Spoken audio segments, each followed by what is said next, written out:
The invitation to my sister Emma's baby shower arrived via text message. You're invited. Celebrating baby Carter. Sunday 2 p.m. at Mom's house. Please bring a gift from the registry. Can't wait to see you. I read it from my office at Parker Pharmaceuticals, where I'd just finished approving our third quarter earnings report. Revenue was up 34%, our fertility treatment division was exceeding projections, and the company valuation had hit $900 million. Not bad for a company I'd started in a rented lab space 12 years ago. My executive assistant Monica knocked and entered. Dr. Parker, the surrogate coordinator, called. Jennifer is asking if you want to attend the 6-month checkup tomorrow. The triplets are doing beautifully. I'll be there, I said, smiling. How are they sleeping? According to the night nanny, Sophia slept through the night. Maya and Jackson woke up once each. Pretty good for 6-month-olds. Excellent. And the adoption proceedings? Your attorney says the paperwork for little Grace clears next week. The foster system is finalizing everything. She'll be home by the end of the month. I looked at the baby shower invitation again. Emma was having her first child at 32. Perfectly timed, perfectly planned, perfectly conventional. The golden child doing everything right. Meanwhile, I was 38, single, and according to my family, tragically childless. What they didn't know was that I had 3 6-month-old triplets being cared for by a team of nannies, and a 4th child, a 3-year-old girl, about to join our family through adoption. I'd built a pharmaceutical empire specializing in fertility treatments while simultaneously using those treatments to have children of my own. The irony was almost too perfect. Monica, can you have the nannies bring the triplets to Mom's house on Sunday at 3 p.m.? Monica raised an eyebrow. To the baby shower? Yes. It's time my family met their grandchildren and nieces and nephew. Dr. Parker, they don't know about the babies? They don't ask about my life, so they don't know I have one. Monica grinned. This is going to be interesting. Should I alert Jennifer that she'll need to make an appearance? Please. And have my attorney join us. I want the adoption papers visible when I explain about Grace. You're going to give them everything at once. Why not? I've been hiding my success in my family for 6 months. Time for the full reveal. Sunday afternoon, I drove to Mom's house in my practical Volvo SUV. The kind of car a single woman working in pharmaceuticals might drive. Not the kind of car that suggested I could afford a fleet of luxury vehicles. Mom's house was already full when I arrived. The living room had been decorated in soft blues and whites. It's a boy. Banners everywhere, a table piled with gifts, aunts and cousins milling around with champagne glasses. Emma sat in the place of honor, glowing in a maternity dress, one hand resting on her 8-month bump. Her husband Derek stood nearby, looking proud and slightly overwhelmed. Claire. Mom called out when she saw me. You're here. Come meet everyone. I made my way through the crowd, accepting hugs from relatives I hadn't seen in months. Aunt Linda, Aunt Patricia, various cousins, Emma's friends from her book club. Claire, you look tired, Mom said, studying my face. Are you sleeping enough? You work too hard. I'm fine, Mom. Still doing that lab work? Aunt Linda asked. That must be exhausting. I manage. Emma waved from her chair. Claire, thanks for coming. Did you bring a gift? I held up a small wrapped box. A silver rattle from Tiffany's that cost more than everything else on the gift table combined, but looked modest in its simple wrapping. Of course. Congratulations, Emma. Thanks. I'm so excited. 8 months pregnant and counting down. Derek and I are so ready to be parents. The subtle dig was there. Derek and I, the married couple, the proper family ready for parenthood. Unlike Claire, the single career woman. I smiled and said nothing. The shower proceeded with the usual games and activities. Guests guessed the baby's weight, played baby bingo, gave advice on parenting. I sat quietly, participating minimally, checking my phone occasionally. A text from Monica. Jennifer and the nannies are en route. 15 minutes. I smiled and put my phone away. Mom was holding court near the gift table, talking to a cluster of aunts. I heard my name and moved closer to listen. Claire's 38 now, Mom was saying, her voice carrying that particular tone of sympathetic disappointment. Still single. Still working those long hours at whatever pharmaceutical company she's with. Has she tried dating apps? Aunt Patricia asked. I don't think she has time for dating. She's married to her career. Mom sighed. Emma's giving me a grandson. I'd hoped both my daughters would give me grandchildren, but Claire's running out of time. 38 isn't too old, Aunt Linda offered. For having children naturally? She'd need to freeze her eggs, find a partner, get married, then have children. That's years away if it happens at all. Mom lowered her voice, but I could still hear. I think Claire's going to be the spinster aunt. Successful in her own way but missing out on the most important thing, family. The words stung even though I'd expected them. Emma called for everyone's attention. Time to open gifts. We gathered around as Emma unwrapped presents. Designer baby clothes, high-tech monitors, expensive strollers. Each gift prompted squeals of delight and thank yous. When she got to my gift, she unwrapped the Tiffany rattle and paused. Oh, rattle. That's nice. Thank you, Claire. She set it aside quickly, moving to the next larger gift. The message was clear. My small, simple gift was appreciated but unremarkable. I checked my phone again. Monica, pulling up now. Perfect timing. Emma had finished opening gifts and was standing to thank everyone when Mom decided to make a speech. I want to say something, Mom announced, raising her champagne glass. Emma, you and Derek are going to be wonderful parents. Watching you prepare for this baby has been such a joy. You've done everything right. Found a good man, built a stable marriage, bought a house, and now you're bringing a child into a loving, traditional family. She looked around the room, her gaze landing on me. Not everyone gets to experience this blessing, Mom continued. Some people choose careers over family. Some people wait too long. Some people never find what Emma has found. The room went quiet, everyone understanding the subtext. Claire, Mom said directly, you're 38 and single. I hate to say this at Emma's celebration, but sweetheart, you'll never have children. Not at your age, not with your lifestyle, not with your priorities. Aunt Linda nodded sadly. It's a hard truth, but someone needs to say it. What a waste, Mom added, genuine sadness in her voice. You're smart, successful in your career, but you've missed the most important thing. Emma will have children, grandchildren, a legacy. You'll have, what? A career? Money? Those things don't matter when you're old and alone. Several aunts nodded in agreement. Emma looked uncomfortable but didn't contradict our mother. I stood there, absorbing the public declaration of my failure. The waste of my life. The emptiness of my choices. That's when the doorbell rang. I'll get it, I said calmly. I opened the front door to find Jennifer Hayes, my surrogate, standing on the porch. She was a warm, professional woman in her early 30s who'd carried my triplets with care and grace. Behind her stood two nannies, Margaret and Susan, each holding a 6-month-old baby in a designer carrier. And behind them my attorney, Patricia Chin, carrying her briefcase. Miss Parker, Jennifer said with a professional smile, the triplets are ready for you. We're on schedule for the 3 p.m. handoff. Thank you, Jennifer. Please come in. I held the door wide as Jennifer, the two nannies carrying my babies, and my attorney walked into Mom's living room. The baby shower guests fell silent, staring at the procession of women carrying infants. Jennifer approached me directly. Miss Parker, Sophia, Maya, and Jackson have all been fed and changed. They're in excellent spirits today. Margaret has the diaper bag and Susan has the feeding schedule. Margaret stepped forward, holding a carrier with a baby girl dressed in pink. This is Sophia. She's been an angel all morning. Susan held up another carrier with another baby girl in lavender. Maya had a good nap. And this, she gestured to the third carrier she was holding, is Jackson, looking handsome in blue. 3 6-month-old babies, all beautiful, all healthy, all clearly well cared for.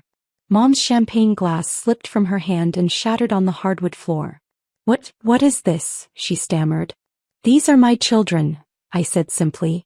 Sophia, Maya, and Jackson. Triplets. 6 months old. The room erupted in shocked whispers. Emma stood frozen, one hand on her pregnant belly, staring at the 3 babies. Jennifer continued professionally, the triplets are thriving, Miss Parker. All developmental milestones are being met. The pediatrician is very pleased with their progress.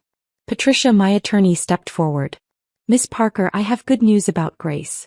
The adoption papers cleared this morning, earlier than expected.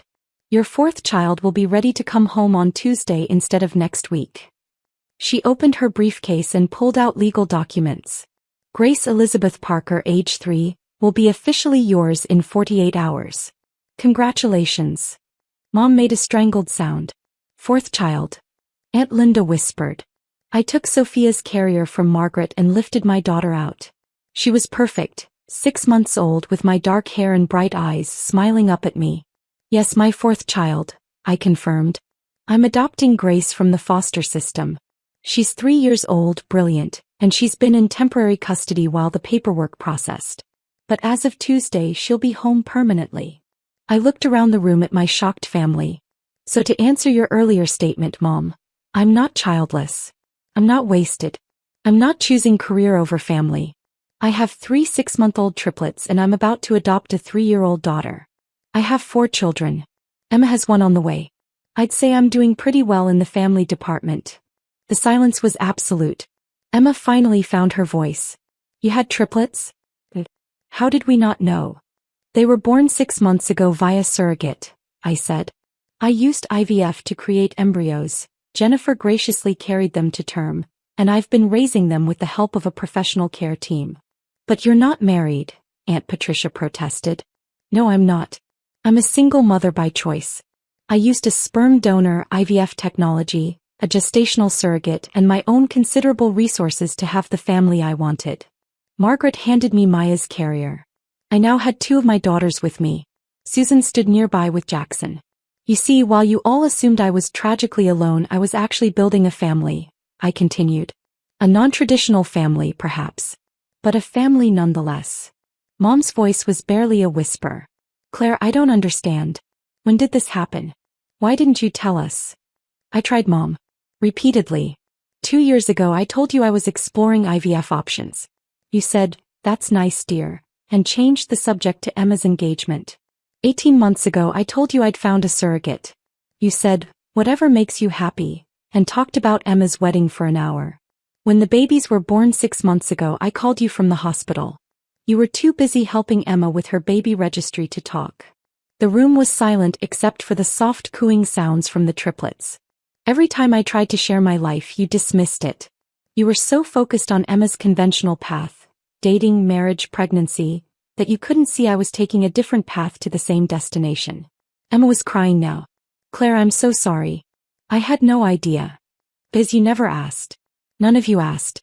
You just assumed that because I wasn't married I couldn't possibly have children. You assumed that because I didn't follow your script I was failing. Patricia spoke up again.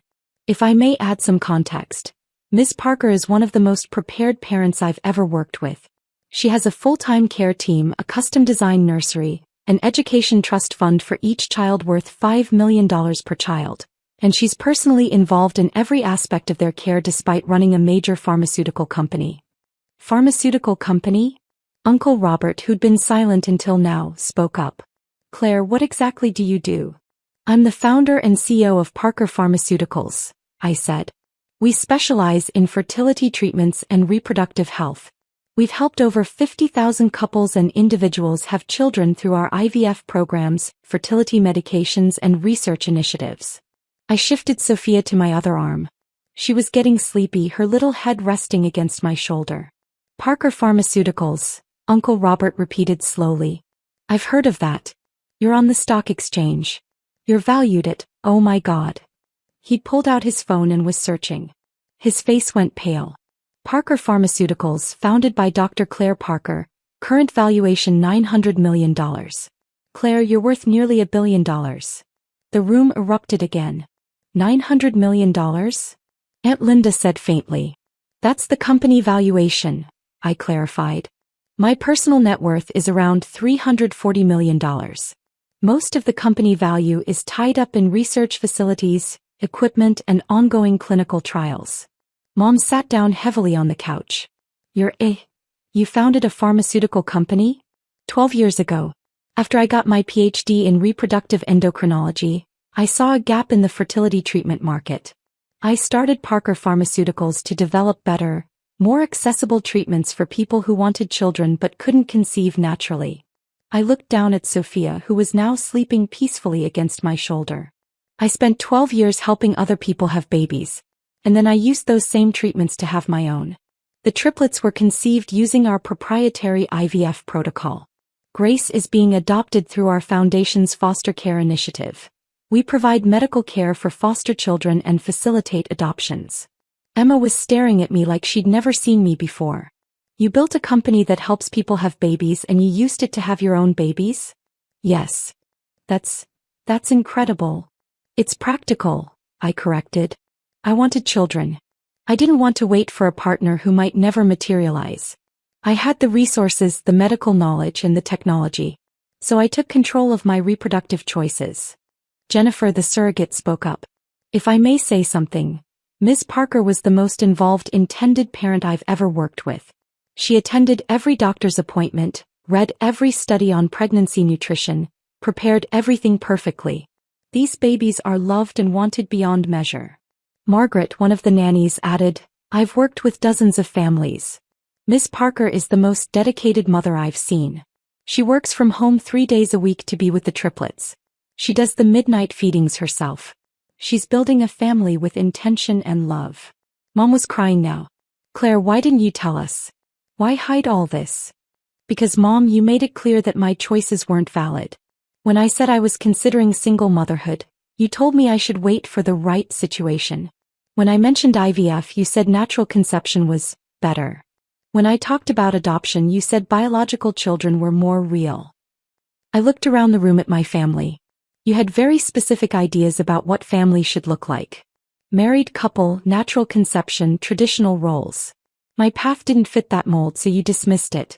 You literally told me 10 minutes ago that I'd never have children. Well, here they are. 3 of them, with a 4th arriving Tuesday. Emma stood up, awkward with her pregnancy, and walked over to me. She looked down at Sophia sleeping in my arms.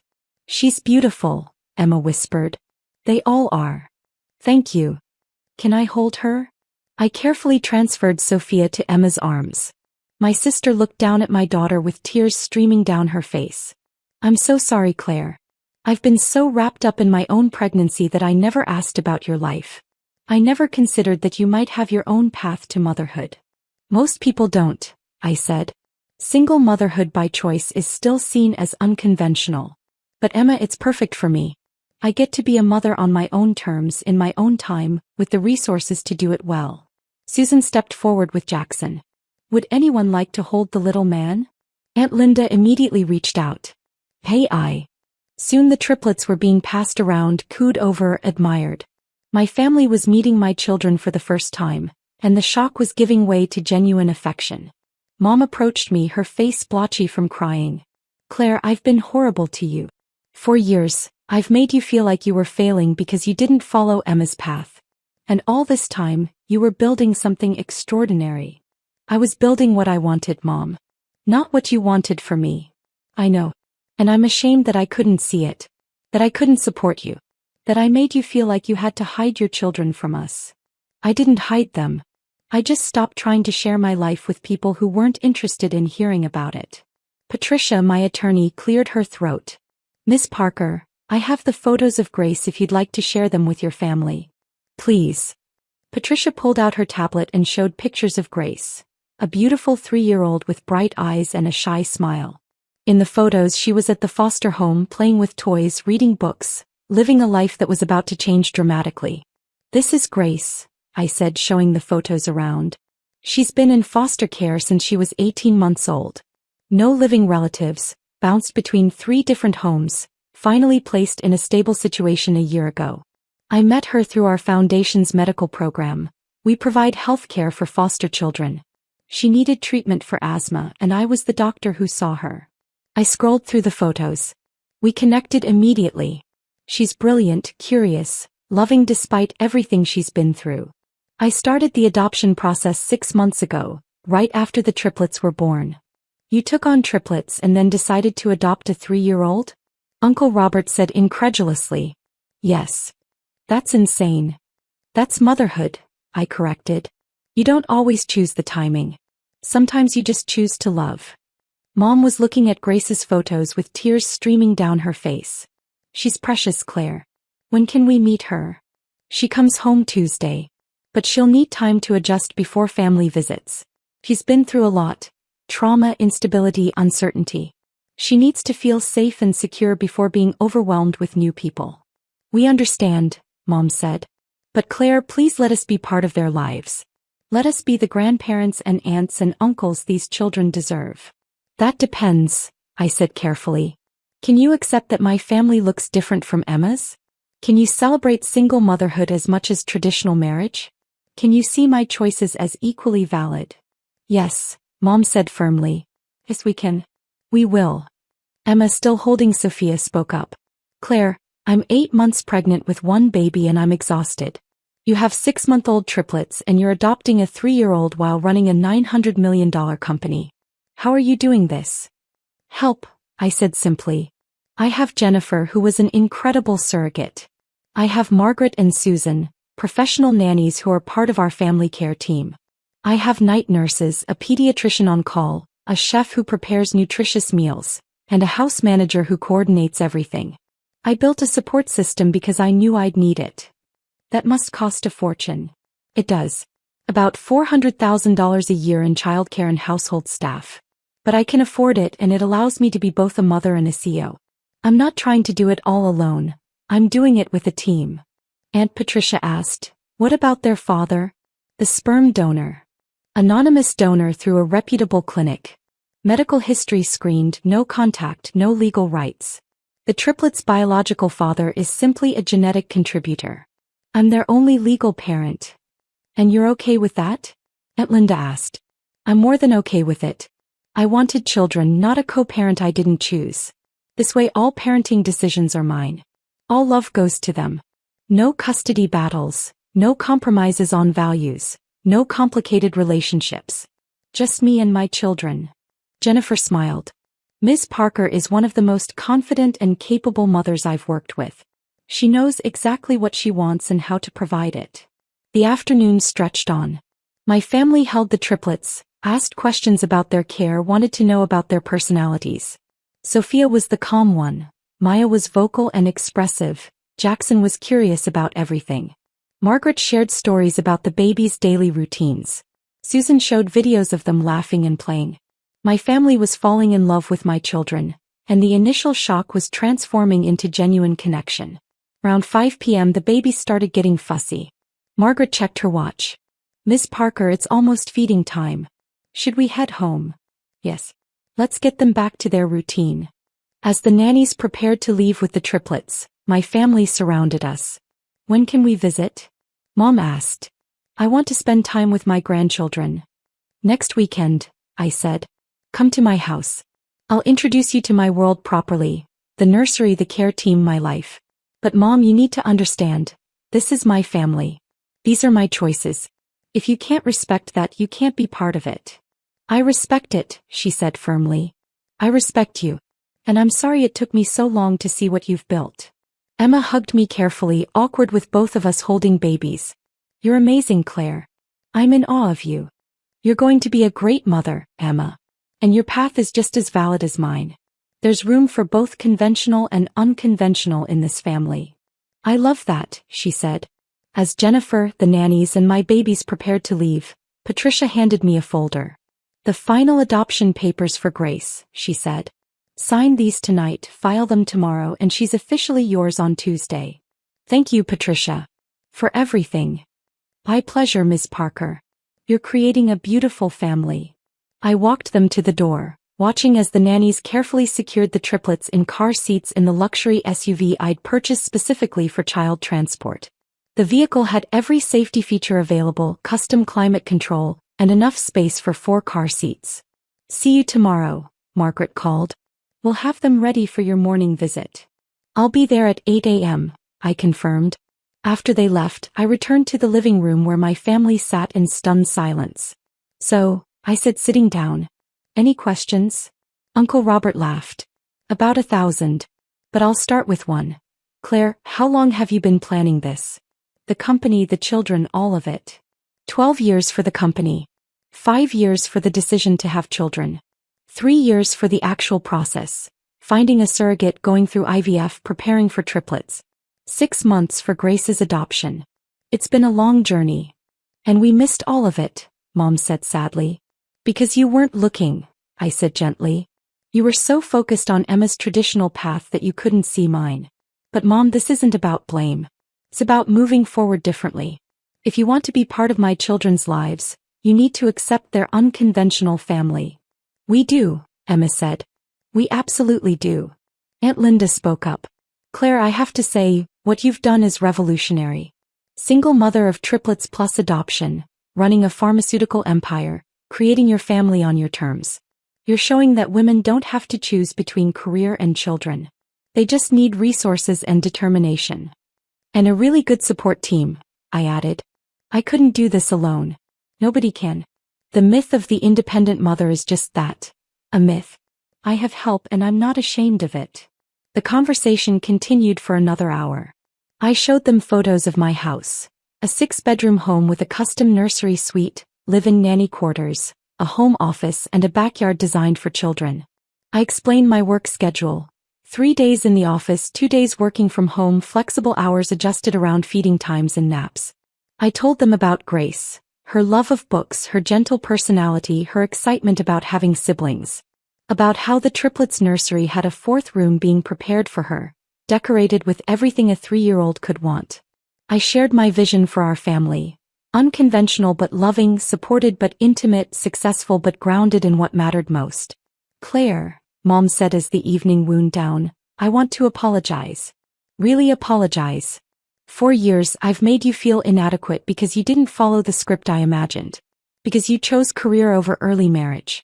Because you didn't find the one in your 20s like I did. I made you feel like you were failing when you were actually succeeding spectacularly. I appreciate that, Mom. Can you forgive me? Eventually. But Mom, this isn't fixed with one conversation. You need to show me consistently that you respect my choices.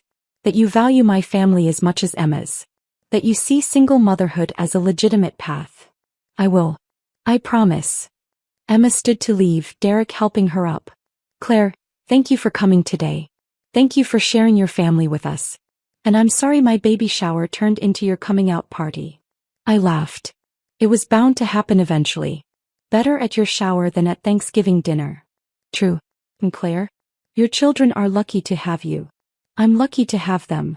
As my family filed out, each person stopping to hug me and promised to visit soon, I felt something shift. The years of hiding, of keeping my success and my family secret were over. They knew now. All of it. Mom was the last to leave. She hugged me tightly. I have 4 grandchildren, she whispered. 4 beautiful grandchildren. I can't wait to know them. They'll love having a grandmother. But Mom, Grace especially needs gentle handling. She's been through trauma. You can't overwhelm her. I understand. I'll follow your lead. Good. After everyone left, I sat in Mom's living room surrounded by the remnants of Emma's baby shower. The decorations, the gifts, the celebration of impending motherhood. And I realized, Emma was about to become a mother. But I already was one. 3 6-month-olds and a 3-year-old about to come home. A $900 million pharmaceutical company that helped people create families. A life built on my terms with my choices, following my own unconventional path. My phone buzzed. A photo from Margaret. The triplets sleeping peacefully in their cribs. 3 perfect babies safe and loved. Another text from Patricia. Adoption papers signed and filed. Grace comes home Tuesday at 2 p.m. Congratulations, Miss Parker. Your family is complete. I smiled, looking at the photo of my sleeping children. Not childless. Not wasted. Not alone. A mother of 4. A CEO of a pharmaceutical empire. A woman who'd built exactly the life she wanted. And finally, a family that knew the truth.